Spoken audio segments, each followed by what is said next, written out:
পূজা উপলক্ষে মন্ডার দোকান, জিলাপি, ওখানে জিলাপি ভাজে। এখানে এটা কি বলে,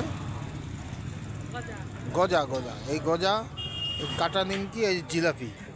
এইবার জিলাপি কত? হ্যাঁ, 120। অনেক মেলা থেকে অনেক দূরে, এইখানে প্রতি মেলায় বসানো হয় এবং বেশি রাত করলে আবার পাওয়া যায় না। আজকে শুরুয়াত, যেহেতু আজকে উদ্বোধনের জন্যে এখনও আছে, ভিড় লাগেনি।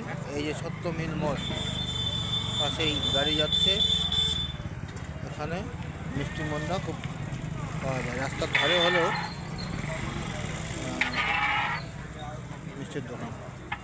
এখানে জিলাপি ভাজা হচ্ছে, একটু দূর থেকে দেখাই। মন্ডার দোকান পূজা উপলক্ষে, বিশেষ করে পূজা উপলক্ষে মিষ্টির দোকান।